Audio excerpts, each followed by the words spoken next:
want to give it 10 seconds just to make sure that everyone's audio connects.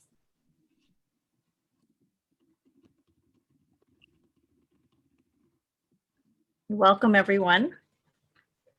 We're excited to have you join us this evening. Dee, I believe you're starting us off tonight. So welcome everyone. My name is Dee Williams. I'm one of the co-chairs of the Parent Involvement Advisory Committee at the Toronto District School Board, PIAC. And I just want to welcome you all this evening to our Let's Talk Human Rights. We start all of our meetings and events with a land acknowledgement. We acknowledge we are hosted on the lands of the Mississaugas of the Anishinaabe, the Haudenosaunee Confederacy, and the Wendat. We also recognize the enduring presence of all First Nations, Métis, and Inuit peoples. So welcome everyone, and I'm going to hand it over to my fellow co-chair at PIAC, Felicia Stidolau. Hello, everyone. I'd like to thank you all for joining us this evening, and also I'd like to mention that we will be discussing some topics of tonight, and we ask that everyone who's joining us this evening to stay engaged, and that some of the conversations that we're going to have tonight, you may experience some discomfort, and we'd ask you to speak your truth and expect and accept non-closure. There's going to be some uncertainty with what we're discussing tonight, but that's okay. We have two amazing speakers tonight. We have Roz Salvador, who's the Senior Human Rights Policy, Education, Organizational Change Specialist at the TDSB. Thank you so much for joining us, Roz. As well, we have Reed Kelvin. She's the Acting Senior Manager of the Human Rights Office at the TDSB. Thank you so much for joining us tonight. We're really excited because this is our first webinar on a policy consultation and information session. And it is really exciting to be working in collaboration with the Human Rights Office on this very, very important topic. Thank you. So later on this evening, we will also have a question and answer period. At that time, we're asking people that they can submit their questions in the Q&A, which is should be located at the bottom of your Zoom webinar. Feel free to ask all your questions in there. And at some point this evening, there will be opportunity to receive some answers, and we will do our best to answer as many questions as possible this evening. Feel free to post your questions anonymously if you do not feel comfortable sharing them sharing them publicly. But we'll do our best not to publish the names of the people who are asking questions. All right. Without further ado, I believe we can now introduce Irit to start off our conversation this evening. Thank you so much. Thank you. So actually, Roz Salvador is going to start the presentation, and then I will do the second half. So thank you, Roz. Hi, everybody. Really happy to be here. Thank you so much to PIAC for hosting us tonight. We're really excited to, share some of the movement that is happening at the Human Rights Office, and equally excited to hear what people have to say. This is a great opportunity to be able to get feedback from folks about, on the directions that we could be taking at the Human Rights Office to better be able to respond to human rights concerns within the TDSB. And we're also here to answer questions. So we have some discussion questions for everybody. And we're also taking questions if people have questions about the human rights process. So we can move to the next slide, which is our brief agenda for tonight. So we're going to give a little introduction to the Human Rights Office, and then we're going to talk about our current human rights policy and procedures, as well as how early intervention is currently working for incidents that are affecting students. We're going to talk about our current student-parent complaints process. We're going to talk about what rights are under the Human Rights Code in terms of how human rights complaints are supposed to be addressed. Then we're going to have an opportunity to talk about a potential for new student human rights complaint procedure, which we are in the process of trying to develop and work out. And then Irit's going to talk about our draft revised human rights policy and open that up for discussion. And we're also going to have feedback opportunity and questions, both I think halfway through and then also at the end.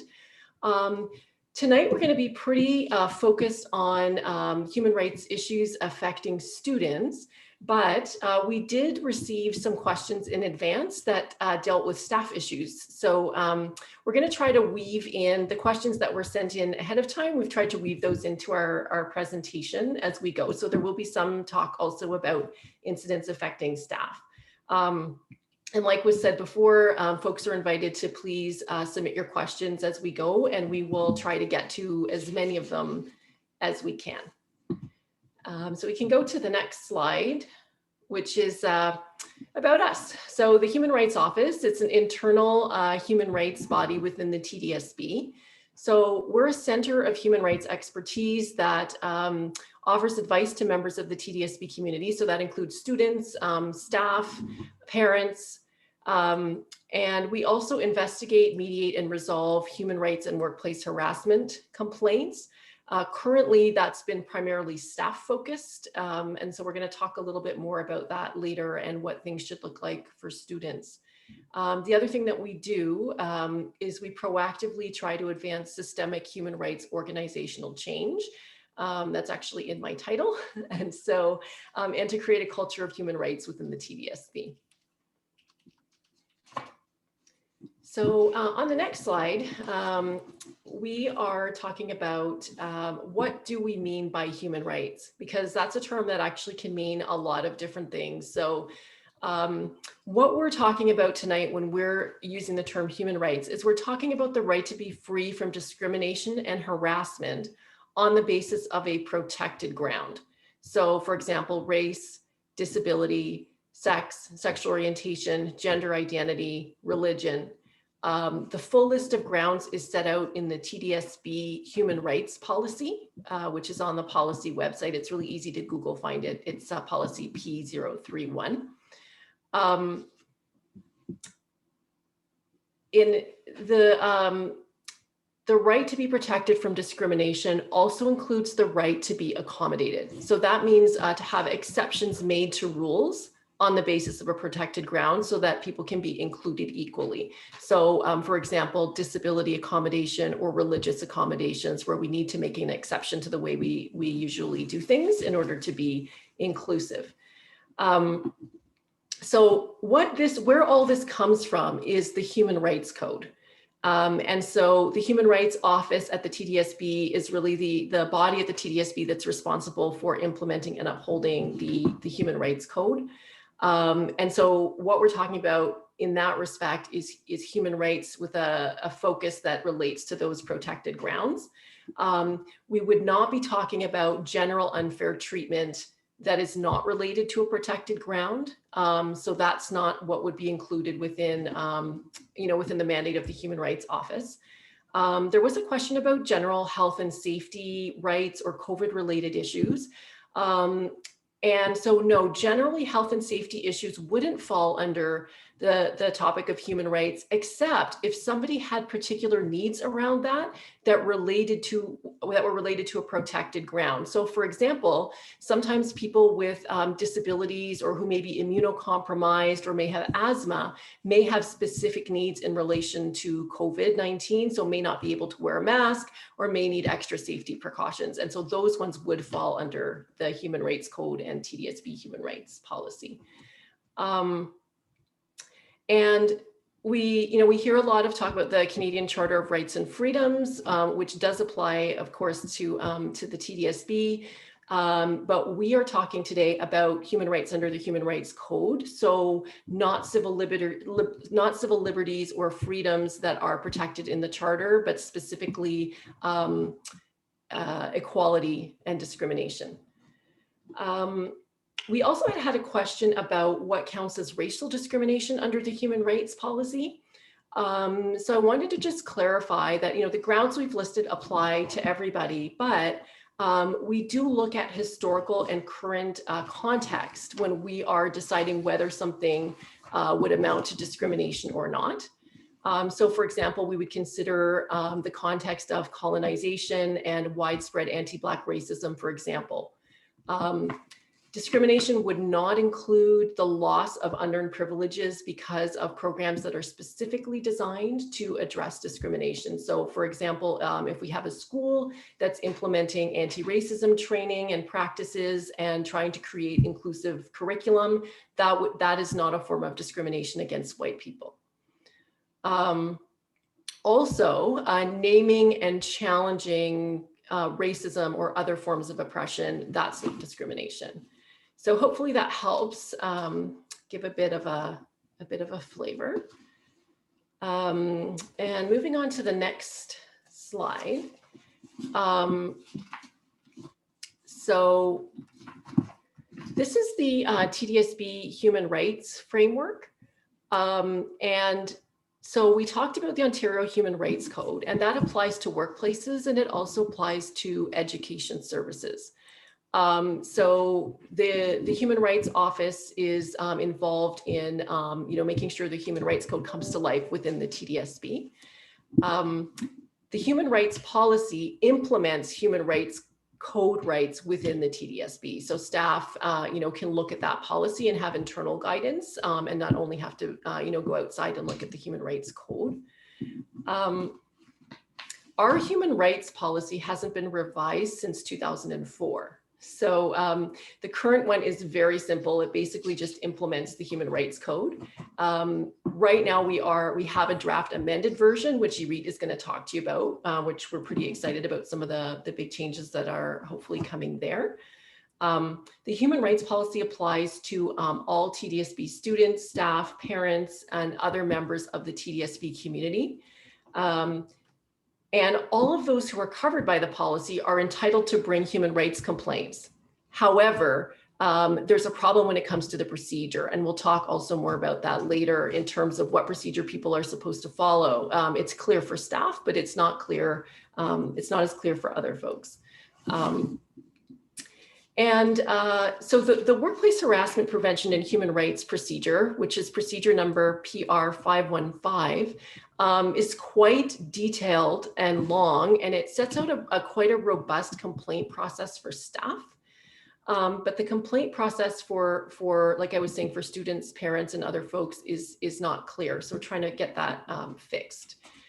We also wanted to spend a bit of time talking about reporting and responding to racism and hate incidents involving or impacting students in schools. That's another procedure. It's a new one. Actually, we can go to the next slide.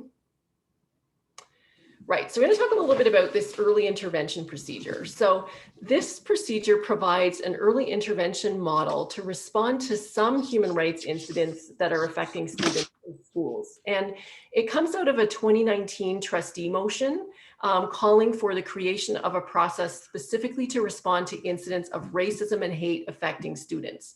So that's where this procedure has its origins. It's not a complaint process.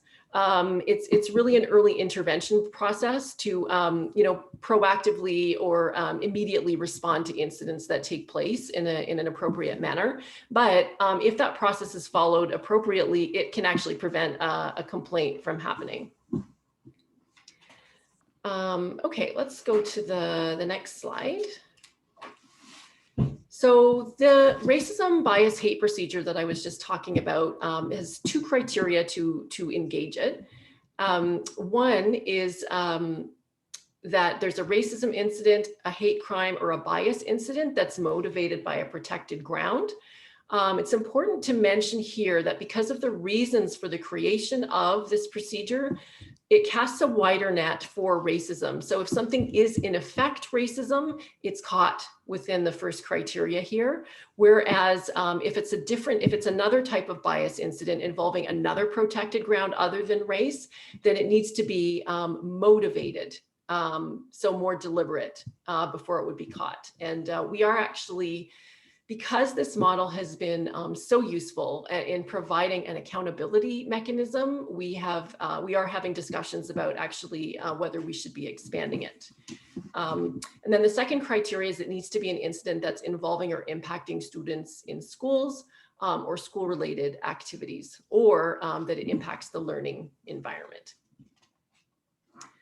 So we'll go to the next one. All right, so this is just setting out if school staff are responding to an incident under the RBH procedure, how that works. So the first thing that happens is the principal becomes aware of the incident. And if staff become aware, they are actually obligated to let the principal know. And then the principal needs to address any safety needs and start gathering information. If it's a hate crime, they need to report it to the police. In any event, they have to report the incident through an RBH portal that we've created. And so that is, I call it a machine that's used to track and monitor these incidents. And it creates an accountability mechanism. So things aren't happening behind closed doors. We get to see and review how these types of incidents are being responded to. The superintendent also receives the report that goes in on the portal, and then they can make the assessment as to whether to convene an organizational response team if warranted. And so that can be done either at the superintendent's option, but for certain kinds of incidents where they're more severe or they're repeat victims or perpetrators, then the superintendent is obligated to convene an organizational response team. And what that is an interdepartmental team comprised of any number of offices within the TDSB. So the Human Rights Office often sits on these, and Caring and Safe Schools as well, who provides support to principals around student discipline issues. Depending on what the subject matter is, and communications is often there to talk about what kind of communications need to go to the families or to other members of the community, the school community who may have been impacted. So that's a team approach. It doesn't happen in all of the incidents, but in some of them it does. And then we're going to move on to the next slide, where we talk about what early intervention should look like. And this is the case regardless of whether there has been an organizational response team. So if there is a racism, bias, or hate incident, or even another kind of human rights incident, we want to see that there are supports put in place for those who have been harmed, and also for the perpetrators to ensure that they are educated and supported to not be repeating the same kind of actions. Discipline if appropriate, working to restore the school environment. And that can include, for example, education and prevention, making sure that there's a statement made that everybody knows that that's not, whatever took place is not condoned by the school. And also, as I was saying earlier, communication to those who are impacted and to their parents, except in exceptional circumstances where the principal might decide that it's, could cause the student harm to communicate to the parent, but otherwise there's actually a requirement that the parents be notified. So we can go on to the next slide. So what I was just talking about was our early intervention model for human rights concerns that are impacting students. And as part of that, we talked about the race, bias, hate procedure. And the reason I wanted to spend some time talking about that is part of tonight is figuring out what are the gaps that we need to fill in terms of student, responding to student human rights in schools. And so in order to sort of talk about where the gaps are, I thought it would be useful to know what we have in place already. And there are a number of things that the RBH procedure doesn't cover off. So like I was saying, it doesn't cover off all human rights incidents. It's speaking to staff and telling staff how to respond, but it's not speaking to students. It's not speaking to parents and saying, if you've experienced this, here's how you complain, here's how you make a report. It doesn't provide an accountability mechanism for parents or students in the event that the RBH process is not followed appropriately or not followed at all. And it doesn't provide a complaint mechanism. So if early intervention goes well, hopefully there wouldn't be the need to make a complaint or the desire to make a complaint. But if that's not the case, then we need to look at how do students make complaints? How do parents make complaints on behalf of students? So on our next slide, we have a snapshot of what our current student complaint looks like. And details of our complaint are on the Human Rights Office, of the complaint process are summarized on the Human Rights Office website. In a nutshell, and we also have a complaint form there that's new for students and parents. So I just wanted to flag that as well. So we have a process that has different steps to it. So human rights incidents impacting or involving students should generally be addressed at the school level. So step one would be talking to the classroom teacher if appropriate. So if it was something that was falling under within the classroom. Step two is going to the principal and asking the principal to address it. Step three is, if it wasn't appropriately addressed by the principal, then going to the superintendent. And this can be done orally, absolutely. Also, always a good idea to follow up in writing if you can. And like I was saying, we have a form on our website that can be used for the purpose of making the reports to the principal or to the superintendent, for example. And then if the issue isn't addressed at the superintendent level, then a complaint can be brought to the Human Rights Office. In order for us to be able to set this out, yes, the parent concern protocol, someone has mentioned that. So for parents, parents are referred to the parent concern protocol. So if you go to the human rights procedure, you won't see these steps set out in detail in relation to student or parent complaints. Parents are sent to the parent concerns protocol. And when you look at the parent concerns protocol, it doesn't actually walk you through all of the things that you need to do as a staff in order to meet the kinds of things you have to do when a human rights issue arises. So the Human Rights Code requires that certain steps be taken when there's a human rights incident, and we don't have those steps set out procedurally for staff to follow.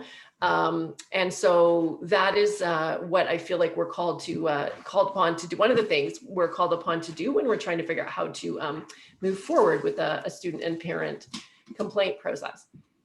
And I do want to also talk about what those process rights are. So on the next slide, we have important process rights, and next slide, please. Great, thank you. So these are just some key rights that students and parents have when a human rights incident takes place. So first of all, parents or guardians need to be informed of human rights incidents impacting their child unless the principal has ascertained that this could cause harm to the student. And then one example of that may be, not wanting to out the child. So if it's a gender identity issue or sexual orientation issue, for example, and the child isn't out to their parents, that would be an example where the parent might not be told. But otherwise, in general, the parent needs to know what's happening to their student, to their child in the school. There's also a duty to investigate suspected human rights incidents. That's an obligation. So it can't be that you say to your principal, my child has experienced a human rights violation, and if it is what you're articulating truly would be a human rights violation. They cannot ignore that. They actually have to investigate and take action. So condonation, which is the failure to act, is prohibited. It's a violation of the code in and of itself. Also, a person who has complained has the right to find out the result of the investigation and also whether discipline was imposed. So it's not that you shouldn't be raising something and then, thank you so much for drawing that to my attention. I'll take care of it. See you later. That's actually not okay. That's a violation of the Human Rights Code. There is a duty to report back and say, yeah, I investigated. Here's what I found, and here's what I'm doing about it. And that is a right. And then finally, students have the right to be safe and included in the school environment. So some of those rights are enshrined in the racism, bias, and hate procedure, but not all of them. And, like we said, it doesn't cover all human rights issues. And some of the rights that I just talked about stem from the Human Rights Code. Some of them stem from the Education Act. So I just wanted to flag that. So sometimes there are special rights for students that you wouldn't have if it was a staff member. And I think with that, that's sort of it in a nutshell. I'm sorry, that was a lot of information, and happy to take questions. And I am going to, take a minute as well when we can, and take a look at the Q&A and see if we can jump in with some to answer some questions there. We have some discussion questions up on the screen right now. The first two are really to solicit feedback and guidance on the development of our human rights complaint process. So the first question is, what are the biggest challenges in trying to access or participate in the TDSB's internal human rights complaint process? Secondly, what would a responsive human rights complaint process look like? So we would love to get feedback on those two questions. And then the third one is just whether you have any questions for us, and whether there's any other feedback on the human rights complaint process that you'd like to share with us. We did get some questions in advance, so I'm going to respond to those first. One of the questions that we got was, how long does it take to investigate a human rights violation? And that depends. The time that it takes can vary enormously, from even one day, if everything is documented in email, for example, to months to years. And so some of the factors that weigh in there are, if the incident is not a formal complaint, if it's just a response to an incident that's just occurred, it could be quite fast. It could take place in under a month, for example. If there's a formal complaint to the Human Rights Office, which at this time primarily would involve staff situations, the standard and the procedure is to finish it in under 150 days for staff. Recently, the Human Rights Office has been unable to meet that standard in many cases because of a backlog. And we have gotten some additional resources and positions to help address that. So we're hoping that we'll be able to be more responsive and faster in the near future. Complaints on behalf of students are typically handled at the school level. So would normally be faster than ones that would be going through our office. But again, the time that it takes would depend on the complexity, the number of witnesses that need to be interviewed, and whether or not it's a formal complaint. And so another question is, how can we stop group harassment against staff? So someone had, against staff members who are getting targeted by staff or parents in schools. And so in response to that, I would say to raise it with the principal.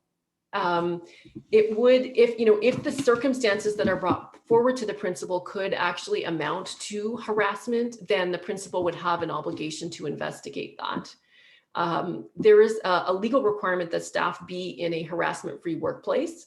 And so we need to we need to be responding to those concerns as a board. If it wasn't addressed by the principal, then you could go to the superintendent or make a formal complaint to the Human Rights Office.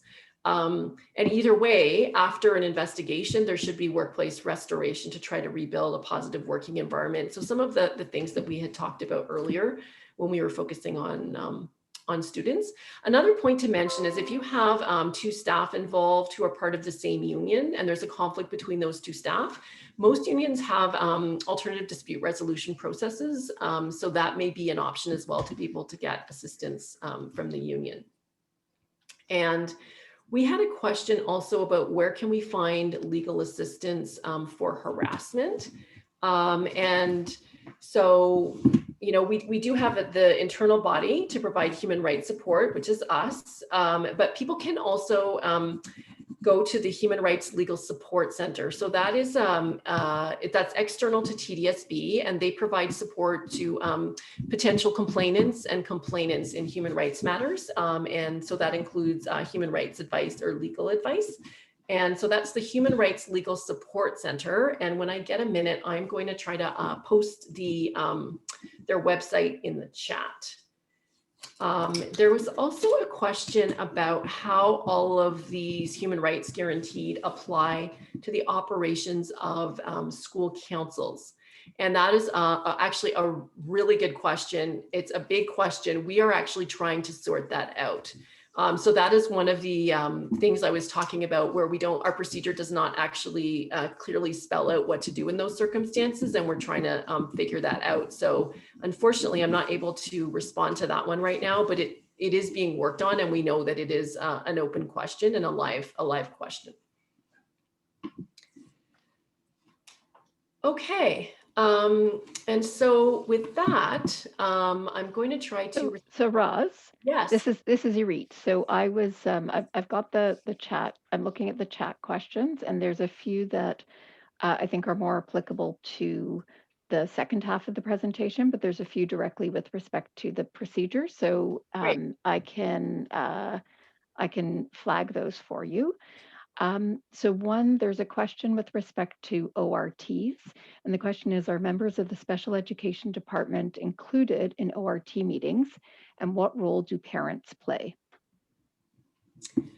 That's a really good question. I would think that in an appropriate circumstance, it would be appropriate to include them. So it's not a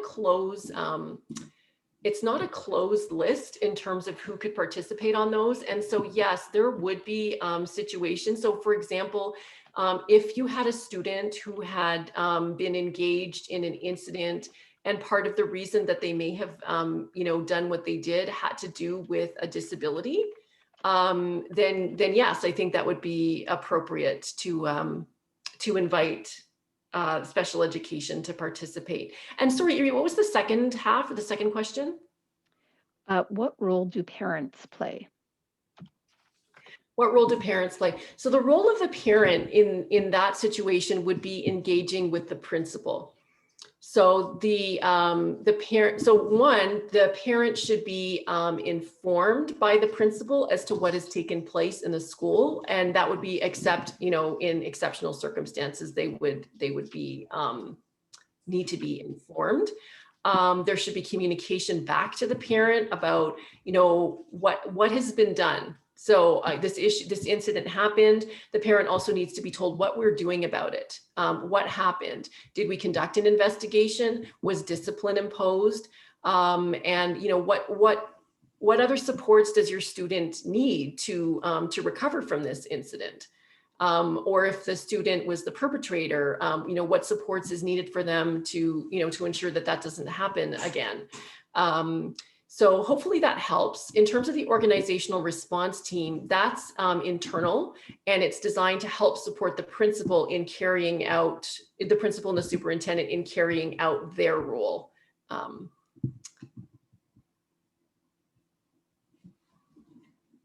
okay. Oh, yeah, sorry. I'm trying to keep up with the other questions as well. So the next question that I think would be process related. I think you've answered this already, but we can just answer it again, is okay. What if the complaint is about the principal? So I think this was in relation to the parent concern protocol process that you outlined. Right. And yeah, and I just wanted to flag that So that could arise, a complaint against the principal could arise either because the principal was the person involved in, in the alleged discrimination, or because the matter was brought to the principal and they didn't do anything about it. So condonation, right? So either of those, that's two kinds of examples of complaints that somebody could have against a principal. So in that case, you would want to start with the superintendent. So, we have the form on our website, and to fill up to make a complaint, you don't have to use that form. It could be oral, it could be an email setting out what happened. So reach out to your superintendent, and they would then be your first stop for raising the concerns about what had happened with the principal. So another process question is there a process for involving the trustees, especially for students and parents? Involving the trustees isn't part of the process. So I think, a trustee wouldn't generally be getting involved in a specific instance. That would normally be, the obligation to investigate and to respond to that would normally fall on the individuals that we talked about. So the principal, the superintendent, or our office. That said, sometimes when, particularly with systemic issues, so I was saying the racism, bias, and hate procedure came about because there was a trustee motion on it. So sometimes, if you're seeing something and you're not feeling like it's getting addressed within the TDSB, trustees can be really instrumental in moving things forward and bringing a motion to actually create something new or create a way to address things. And I know that actually has happened recently with regard to sexual harassment. The last couple of years, there was a motion around sexual harassment. And so in the works now is a policy to address that. Okay, and just to let folks know, that some of the questions I'm skipping over for now because they fit better into the next half of the presentation. So I just want to assure you that I'm not ignoring any of the questions, but just trying to keep them contextual. So Roz, so there's some comments with respect to the proposal of having a school-based complaint process.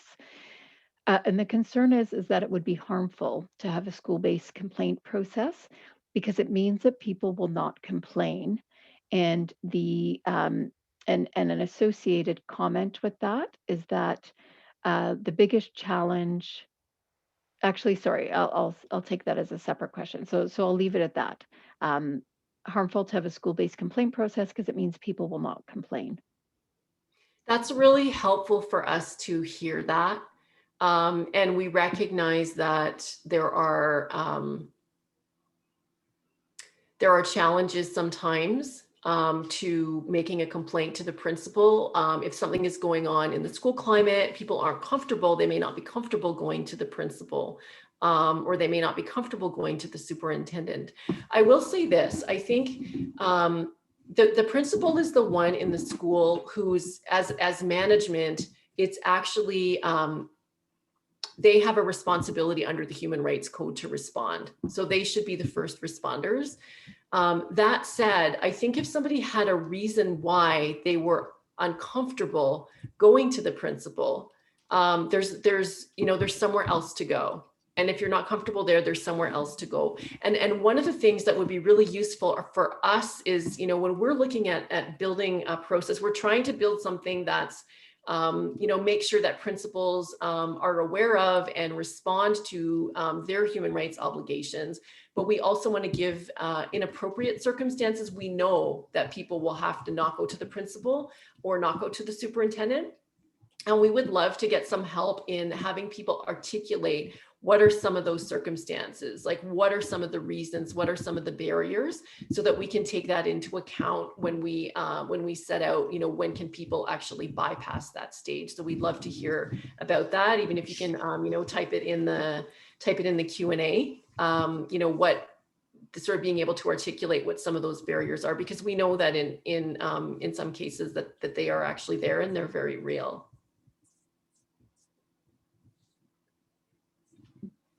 There was a question earlier that I think doesn't go so much to process, but addresses when, Roz, when you were setting out the legislative framework that inform the policy. So you talked about the Ontario Human Rights Code and the Canadian Charter and the Education Act, and there's a question about the AODA. So what about the AODA?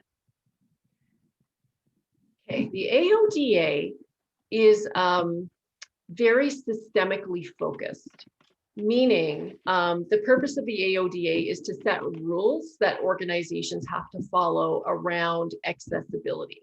So they're more looking at the big picture, is this organization following these rules around accessibility? So the AODA doesn't, and sorry, I'm trying to decode the acronym. I'm trying to remember what AODA stands for. Yuri, can you do it off the top of your head? Accessibility Yes, for Ontarians with Disability Act. Yes, you got it. There we go. And so it's not individually focused. So we do have a department within the TDSB who's responsible for the AODA within the TDSB. And they're actually working very hard to make sure that the TDSB is organizationally compliant. Where we would get involved would be an individual. So an individual says, hey, I didn't get, I asked for this accommodation, or I asked for something in an accessible format and I didn't get it. I was denied that. I was denied my accommodation. That's a human rights complaint because it's an individual saying that they weren't accommodated. And so that would fall to our office, the Human Rights Office. So that would fall under the Human Rights Code. That said, there is a bit of a relationship there. So when you're deciding what's a non-accommodation or what's a barrier, we don't ignore the AODA. We would take that into account as well. And I'll just add that there are, the AODA does have some requirements that are related to accommodation. And so in that case, there would be obligations that are set out both in the AODA as well as the Ontario Human Rights Code. But the human rights complaint policy would not, it wouldn't address complaints that were exclusively to do with the AODA.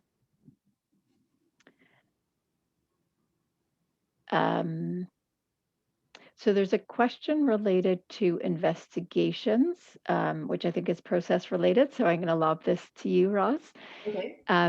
So the question is, in human rights investigations, are mitigating factors taken into account, like with caring and safe school investigations?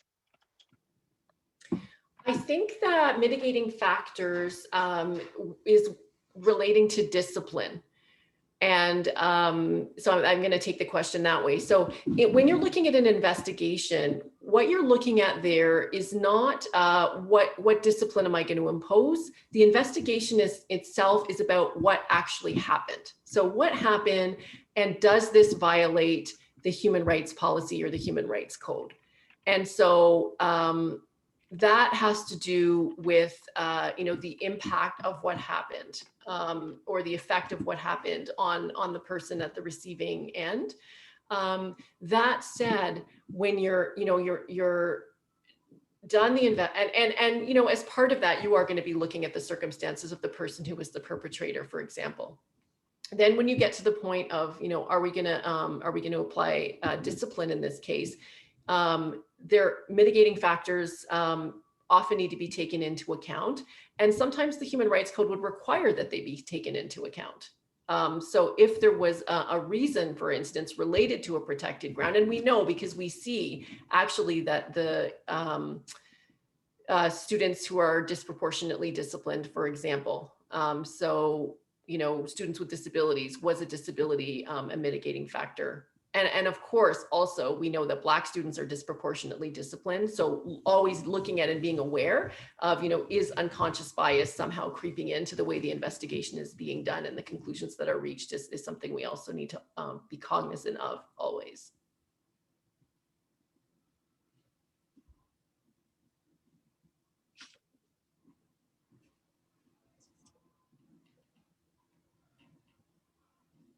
Okay, so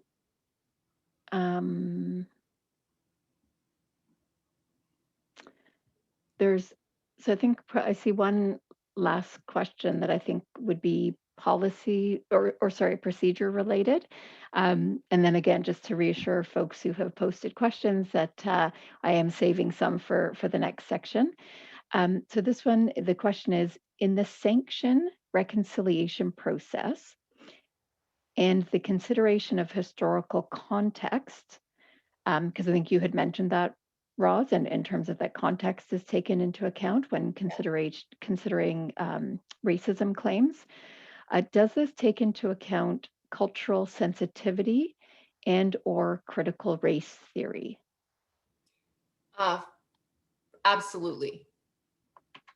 So, you know, and within our office, definitely, you know, we are always talking about and thinking about how to bring a critical race theory lens. We don't always use that term, but you know, a number of us have that background in looking at and thinking about how do we respond to human rights concerns. Absolutely. And I will also say that is not, I'm aware that within the human rights realm, I know that that's not always done. And, you know, I have seen, you know, I've been doing human rights for a long time. And I know that human rights law often completely ignores critical race theory and that whole analysis. And so we are actually trying to be very conscious about trying to not do that. So thank you for raising that.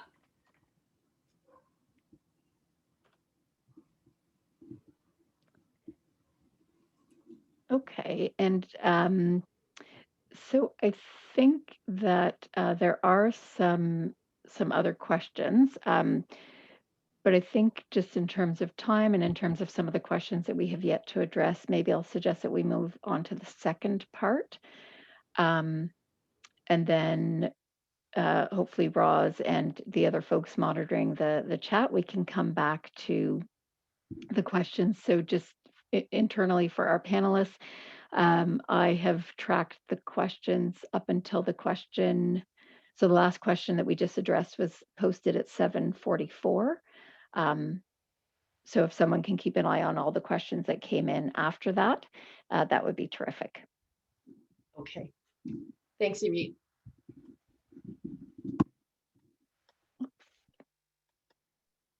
So I'm just trying to move my notes out of the way.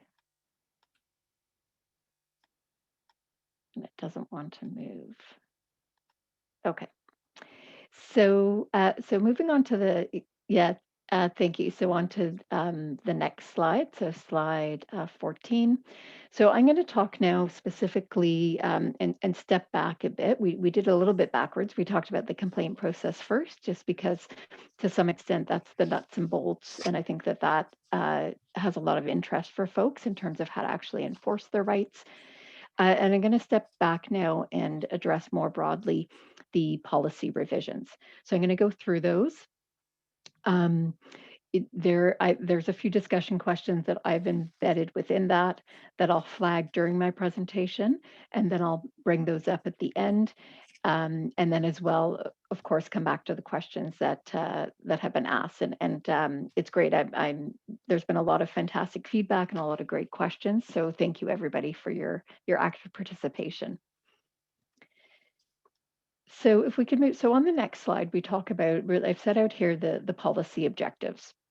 And that's really just to frame, you know, the purpose and the objective of this policy, what it's trying to achieve. And the overall goals are to promote, protect, and advance the human rights of all TDSB members. So this doesn't, there was a question in the chat earlier about whether or not, you know, are we just talking about interactions between teachers? The answer is no. This applies to everybody who's part of the TDSB community. So staff, students, parents, people who use the facilities, etc. The idea and the goal is to ensure that people working, having service, receiving services, accessing the facilities, that they are able to do so in a manner that's free from discrimination and harassment on the basis of the prohibited or protected grounds of discrimination that that Roz mentioned earlier. And the idea of the policy is to set the framework to help enable the board to proactively also be proactive. So not just responsive, but proactive to identify, address, and prevent discrimination.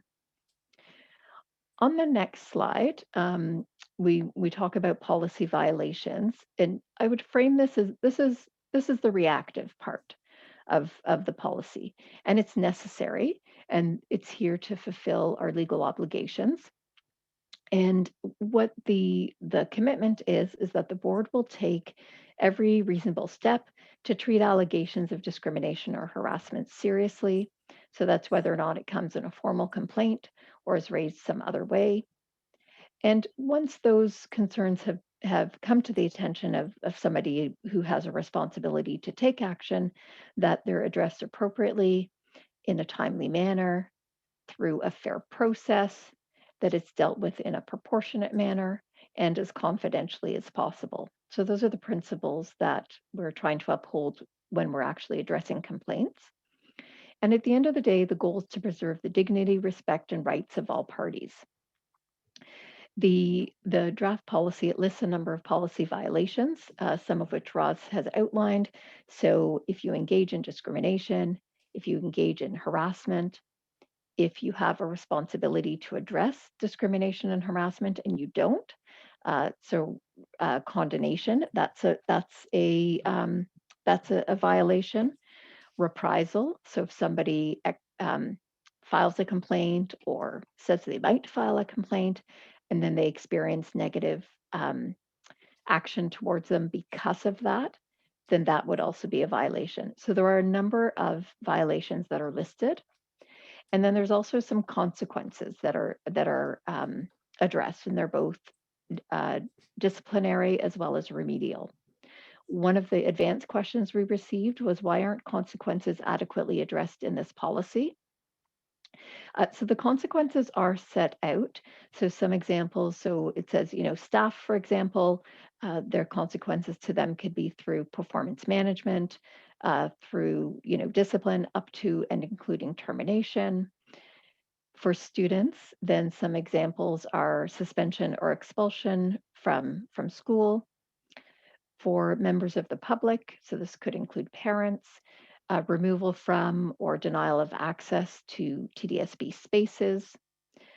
If the question was, why isn't there, sort of a chart where there's a specific consequence for specific breach? We can't really do that because at the end of the day, the consequences really depend on the circumstances.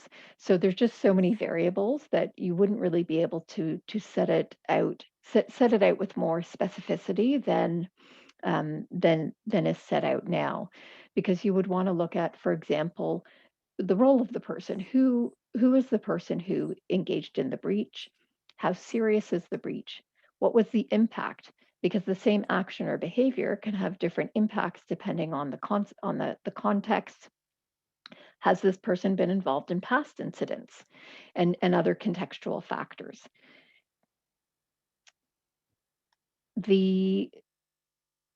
If we move on to the next slide, so the second part of the policy is, and this is the more proactive. So what I just talked about in terms of policy violations is more of the reactive or responsive part of the policy.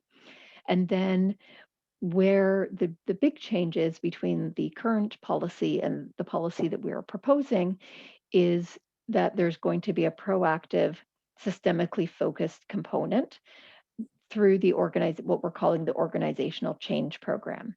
And the idea is to create a human rights culture and prevent discrimination and harassment. Some of the questions that were asked that related to this, again, these were the advanced questions.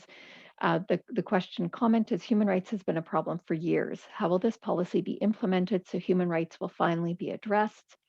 And another question was, how can TDSB stop systemic discrimination from happening at schools?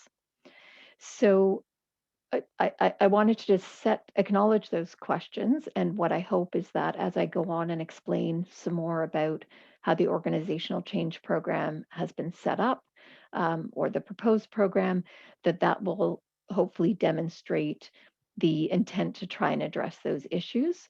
And that, so the idea is to set up processes and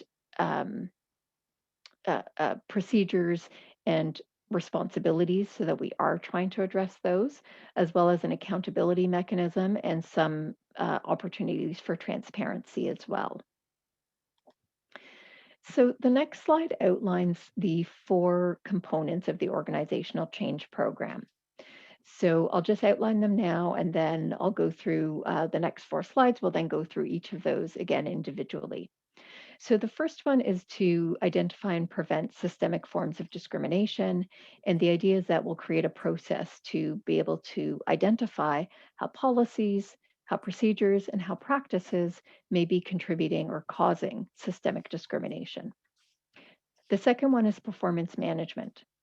So we're setting out a performance management framework so that we're actually integrating human rights competencies across the organization, so that it ensures that all of us as staff are responsible for upholding human rights within the organization and embedding those human rights competencies into hiring, promotion decisions, and performance management.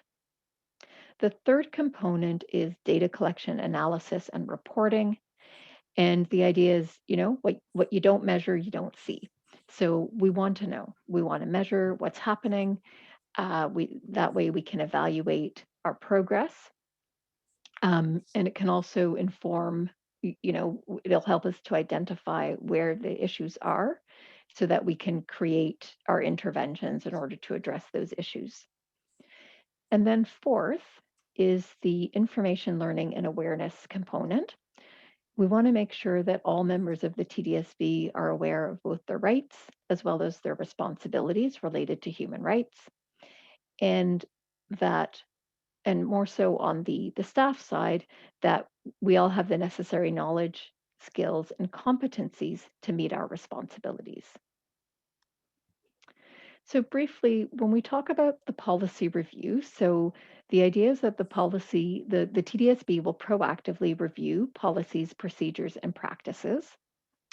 Our office will create a human rights impact assessment tool, and that tool will be used to assess and address systemic discrimination issues.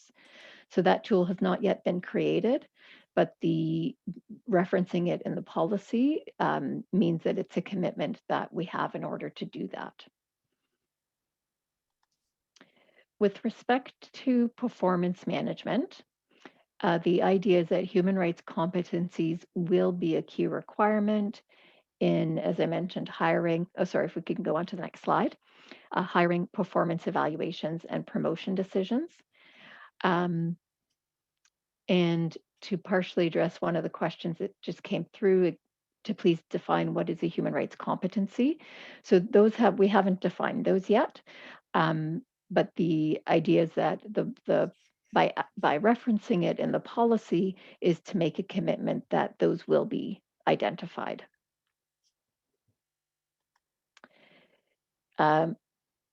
Moving on to the next slide in terms of data and reporting. So the idea is that we're going to use data and reporting to evaluate how are we doing, how are we progressing. We can identify issues and trends. We can then create a baseline, so a starting point of where we are now, and then every year or whatever the framework is in order for doing the measurements, is that we can then compare. Are we doing better? Are we doing worse? What's going on here? And it will inform appropriate interventions so that we're not just,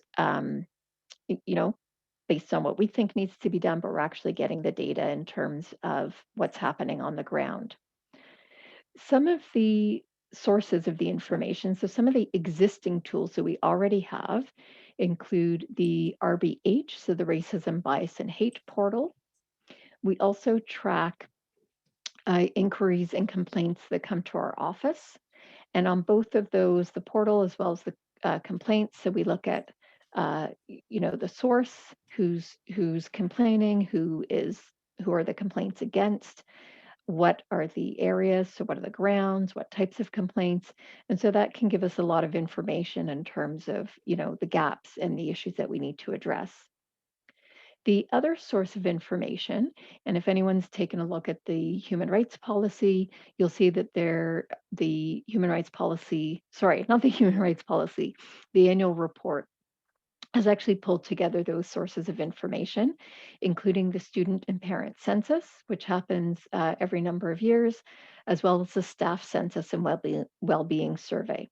So those are the current forms, the current sources of information. The policy also contemplates that the office will consider where appropriate other methods and sources of information. So, for example, potentially a human rights focused survey. One of the questions I want to put out there that we can come back at when I put all the questions forward are, what other tools or methods would you suggest that would be useful so that we can gather parent and information with respect to parent and student experience? So I'll put that question back up, but just wanted to put that out there for now. If we move on, thank you. We're on to the next slide. So with respect to information and learning, and I know there was a couple of questions earlier about that, so hopefully this slide will address some of those questions. So again, the goal is to make sure that TDSB members are aware of both their rights and responsibilities with respect to human rights. So for students, we're proposing that information be provided to students that's age appropriate, that's accessible, and that really informs them about their rights and responsibilities, and also what they can do if they feel that their human rights have been violated. The idea is that they'll be receiving this information on an ongoing basis, as well as to address any specific incidents that may happen.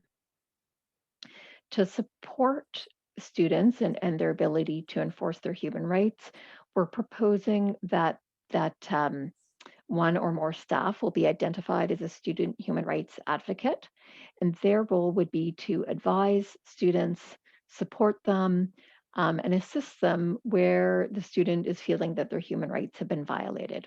So this is a new concept that we've introduced. In terms of parents, we are also proposing that there be a commitment that parents receive accessible and user-friendly information and resources. As a start, we now have our own human rights pages on the TDSB website. And from the main first page, there is a link on the left-hand side directly into our pages. So that's a start. And so what I'd like to know, I'm really interested in knowing, what would you like to know? And again, I acknowledge that there were some questions earlier related to that, but what would you like to know and how would you like to receive this information? What would be useful? So again, I'll post those questions at the end when I open it up for discussion. So lastly, just before we get there, the last piece of information that I thought would be helpful for you to know is and if I can ask to go to the next slide, is that there's a component of program evaluation.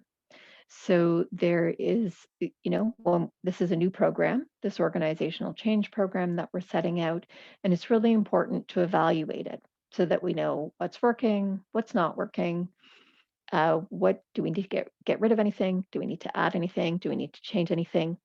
So there is an obligation to review the program. And as part of that, if there are changes contemplated, that we will consult with the affected TDSB community members. So, food for a question that I'd be interested is, again, how would you like to be consulted when we get to that stage? So on the next slide, what I have done is I've set out the questions that I've identified throughout my presentation. Again, those are areas of interest that we're looking for in terms of getting information from you. And as as you take the chance to put some more questions in, what I'm going to do now is go back to some of the questions that were posted earlier that I said that I didn't lob to Roz that I will take on now. And then I'll turn to one of the other panelists once I've done these to refer questions that that are related to what I've just discussed, and then we'll do our best to address any other questions as well. And at that point, either Roz or I will jump in to answer the questions. So one of the questions earlier was, what's being done to address the human rights issues of children with disabilities? So I think some of the organizational change tools that I've outlined will set the stage. So some of the policy process, and so the human rights impact assessment, for example, the opportunity, the requirement of the TDSB to review policies, practices, and procedures. Those are some areas where we can be addressing those issues. Also by by pivoting the Human Rights Office from, in the past, it was primarily addressing internal issues, internal staff issues, and now we are pivoting and being more actively involved in student-related issues, that as those issues come up, whether it's through complaint or feedback, that we'll be able to address those more directly. The next question is, will the policy specify anti-Black racism and also apply an intersectional lens? So within the draft policy, intersectional discrimination is defined. So yes, the idea is that both through the policy analysis and review, and as well as in addressing individual complaints, that intersectionality is crucially important, and is something that will be addressed. Currently in the policy, anti-Black racism specifically is not addressed. Racism is. However, anti-Black racism, I believe, is defined in PR 728, which is the essentially the racism, bias, and hate procedure. And I think we looked. There was a lot of definitions that we contemplated, but in the end didn't put into the draft policy. But there are other, just because the idea is that whatever is defined in the policy should also be discussed in the policy. But there are other tools that we'll need to create as part of the education and explaining how the policy is applied. And so having some, and this was, feedback from another consult that we did, was that having definitions and having examples would be very useful. So I think in any of the tools that we create on that side, that anti-Black racism will be one of the terms that we address. I'm just skimming now through my notes. So one of the questions, do you think the complaints process is known to parents? Is it clear to parents and easy to follow for parents? Particularly parents whose primary language is not English. So no, I agree. Right now, this is a new area that we've been evolving. So our presence on the TDSB's webpage is new. The complaint form is new, and so I agree. It's likely not well known at this point, and this is part of our promotion and education is being able to discuss in forums such as this, as well, because right now the complaint process isn't clear. So what we want to do is develop the process and then work on ways to communicate it. So certainly if you have any suggestions about what would help, we would we'd love to hear that. In terms of for parents whose language whose primary language is not English, we will need to make sure that our forms and information are in as plain language as possible. And then, we'll need to give some consideration to the possibility of translation or other ways that we can make that information accessible to everybody. There was a comment that one of the biggest challenge in trying to access this process is the complete inaccessibility of the TDSB website. So I think there's two ways of interpreting accessibility or inaccessibility. So I'm not sure exactly what was meant by this question, but is it the easiest website to search? Probably not.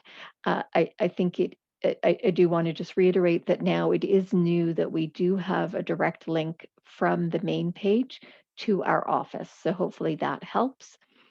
If the question was with respect to that, it's not accessible from a disability perspective, then uh, the board knows that, and the accessibility folks are working on developing policies and training, and there's a plan in place to be able to go back and to make the current documents and things that are posted to make them accessible. But yeah, we recognize it's a barrier, it's a problem that it's currently not fully accessible. There was a question about during PIAC, we said that human rights competency will be a key requirement. How will this be implemented?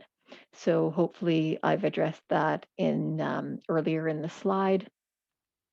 And then there's the follow-up question to that was, what role will families have regarding ensuring human rights competence in staff, including school principals?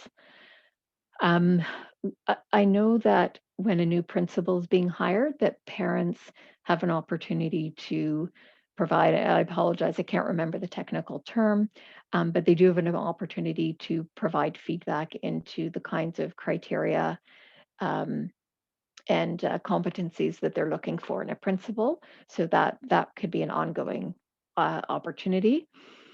And we'll also, we're going to take, if there's some questions we're not able to address today, we're certainly going to be taking all of these back as comments and as things to consider.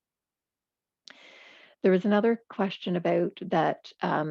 Sorry, I couldn't post from the chat, so I just I didn't write this one down fully, but essentially the question was a concern about currently materials that are being used that reflect colonial attitudes that are particularly harmful to BIPOC, so Black, Indigenous, and people of color. The comment was curriculum materials need vetting. And in this particular situation, the person said that the issue was addressed in the school to address that particular concern. But the question is, is this an ongoing thing? Like, what is preventing another teacher from using that material? So thank you for raising that as an issue. With a school board the size of ours, which is, it's absolutely huge, there's multiple areas and multiple individuals who are working on these equity and human rights type issues. And I see equity and human rights on a spectrum. So they are different, but they also, rely and reinforce each other, and they sometimes overlap. So with respect to curriculum, the equity staff that's their role. And so sometimes it will be, and so where it can overlap with human rights is that where it becomes a source of complaint, alleging that there's been, that by using harmful materials, it's created a discriminatory learning environment. So there is some overlap. And we do know, so I don't have a full answer to that in terms of what's happening in terms of vetting, but that's certainly something that we can note as a question that folks would be interested in having an answer to. So perhaps I can now ask my panelists. I see we have 15 minutes left, so maybe we'll make sure that we address the questions that relate to my area, but generally as well. And I think I've seen a lot of activity in the chat, so we're not going to be able to get to all of them today, but hopefully if someone's been monitoring them, you can, choose some that you can lob to Roz and I to answer. So I have a collection of questions. And this one's a recent one that I'm going to start with it. At my school, we're noticing Black students leaving our French immersion program. There have been frequent complaints about lack of supports for students in French immersion. Will you be looking at race-based participation in French immersion? And before I turn it over to you, I was so pleased to see this comment. We're in a different board, but my daughter's in French immersion as well. And so I just really resonated with that comment. Irit, did you want to respond to that one? Sure. I mean, in terms of, so that's, I think in terms of where there's issues or potential trends that you're seeing on the ground, that's where we would invite you to raise it to us. Because again, because then at that point we can start measuring it. We can start getting that feedback, and we can look at the, then that might be something where we're looking at implementing or applying the human rights impact assessment once that tool is developed, or perhaps we need to look at a systemic investigation. So yes, that as an example, that would definitely be the kind of issue that that would indicate systemic issues that our office would be taking up. Another question was, how can parents be involved to ensure the human rights competencies are met by school staff? That's a good question. I mean, I don't know that there would be a direct way of being involved in the same way that there isn't really a direct way that as parents we can get involved in teaching competencies of staff either. I would suggest that if there's particular concerns that at this point you would follow the parent concern protocol in terms of talking to the teacher. If that's not appropriate, raising the concerns with the principal. And if that doesn't work or is not appropriate, raising it to the superintendent. Another question for you, Irit. Have you taken a look at the PIAC parent surveys that shows human rights matters regarding accommodation of students are pressing and serious? I'm just going to interject because I actually have taken a look at them recently, and we are planning to look at them again, as well as some of the recommendations from PIAC. So yes, sorry, I gave you the question and then I answered it. Did you have anything to add?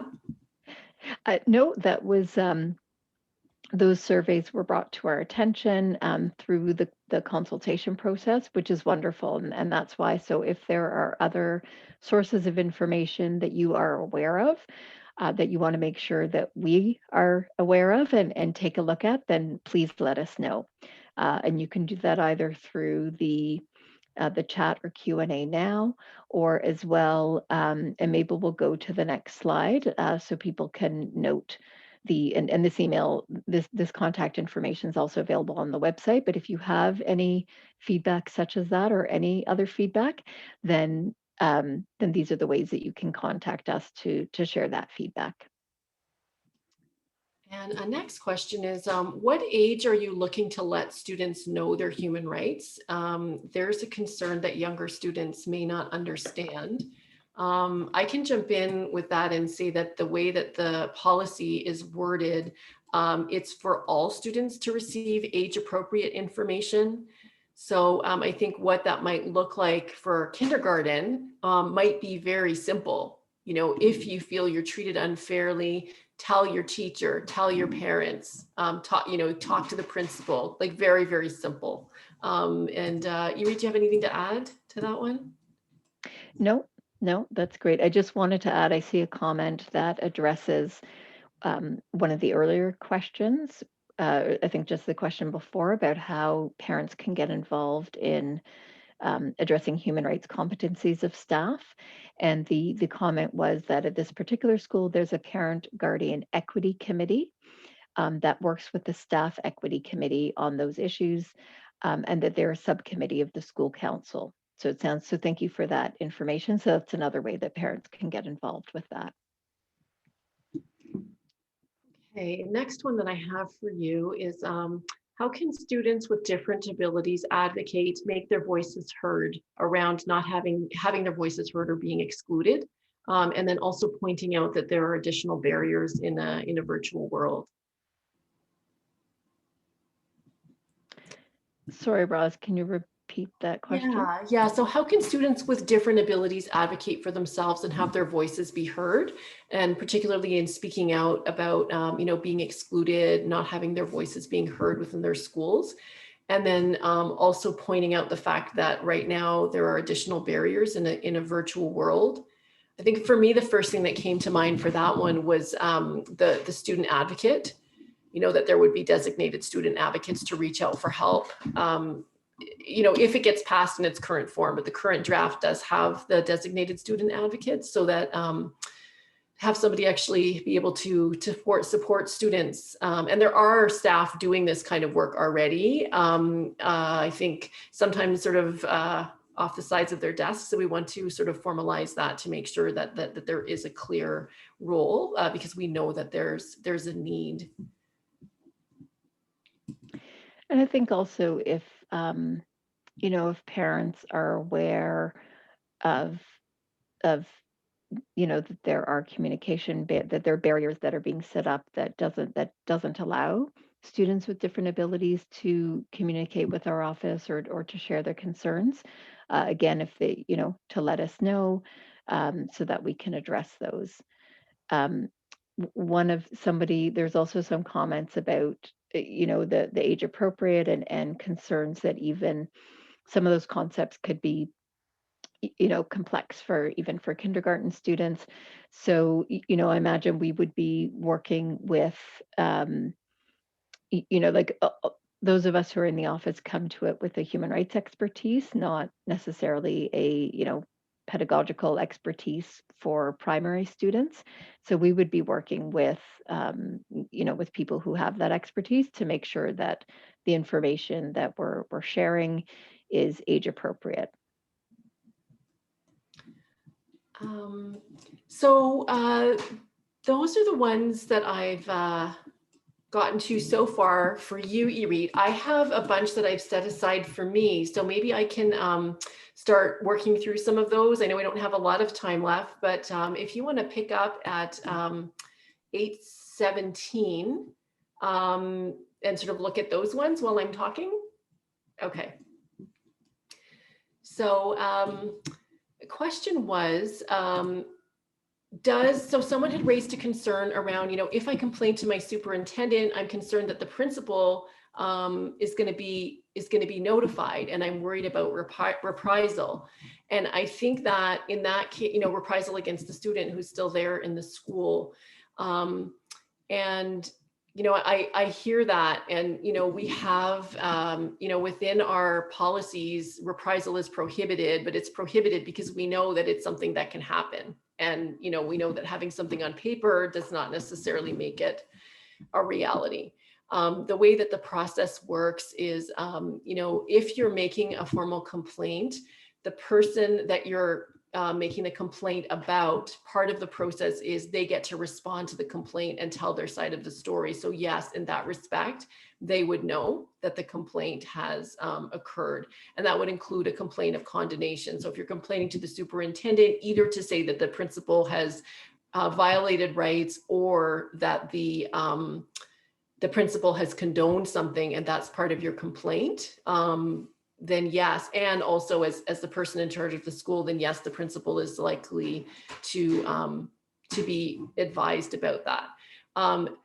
Depending on the significance of what happened would relate to how that got handled. So, I wish there was an easy and ready solution to that problem that was going to, make people feel safe. I don't feel like there is one fully. But I think definitely, depending on the severity of what has happened, there are instances where parties need to be separated. And so what that looks like is a whole other conversation. But I think, raising it to the superintendent, talking about the fears and seeing what can be done to assuage those. And also, people are welcome to run things by us. So even if in the end, we're going to say, okay, this is one that you would want to complain to your superintendent, it doesn't mean that you can't actually connect with us and raise your concerns. So I just wanted to say that as well. There was a concern raised around ignoring the AODA. So asking, how can you ignore the AODA and the Ontario Human Rights Commission policy on accessible education for students with disabilities? When these make it clear what the policy must include, we definitely don't ignore those. And, that is something that I've read over again recently. Sometimes we read those when we're looking at responding to specific instances. So it's not that they're ignored. So for instance, if someone is saying that I think my disability wasn't accommodated, I didn't get the accommodation that I needed, AODA is one of the things that we would look at. So even though it's a complaint under the human rights policy, which is sort of a proxy for the human rights code, because it's an individual complaint about, something that a person didn't get, it doesn't mean that we ignore the AODA or directions that have been issued from the Ontario Human Rights Commission. In fact, we consider those of primary importance. Absolutely. Sorry, Roz, there was a related question later on about specifically why is the OHRC policy on accessible education for students with disabilities left out of the drafted policy. So I just want to note that the Ontario Human Rights Commission has a number of policies that are very relevant to our work. We actually haven't referenced any of them. Because if you look at where in the policy, what we reference legislation and we reference TDSB policies. So we're not actually referencing the other policies, but as Roz says, I mean, those would come in when we're interpreting the various rights. And when we're interpreting complaints, we will look at the policies and the case law that inform the policies as part of informing our response. Great. And then there were questions about, so, we had said the school council issue in terms of how that works and the human rights policy, we're still working that out, is also raised for other members of the TDSB community. So for instance, permit users and visitors and organizations who use board facilities before and after school. In relation to those folks, so they are part of the TDSB community. The human rights policy would apply, and even more significantly, the human rights code protects anybody who's receiving a service. And so there is a right to complain. There is a right to have human rights respected. Do we have a clear process for how folks in these situations should make their complaint? We don't.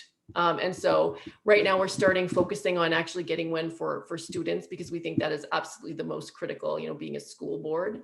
But yes, but that doesn't mean the rights aren't there. So complaining to the manager of that department or complaining to the person who's responsible for issuing the permit, and also consulting with our office on, well, how should I complain about this? What process should be used? We try and we work to try and sort through those issues all the time. And yes, we know a lot needs to be clarified, and so really appreciate people drawing that to our attention. Temporary staff was also asked about. If someone is a staff member, even if temporary, they would fall under the long, robust process that is set out in the human rights complaint procedure, which is procedure PR 515. I'm seeing that we have 2 minutes left and so many more messages. Roz, Irit, it's Felicia here. I was going to say that, we have 2 minutes left, and I think the takeaway from this evening is that there is great interest in this policy, and there are many engaged community and parent members who wish to provide feedback and have questions.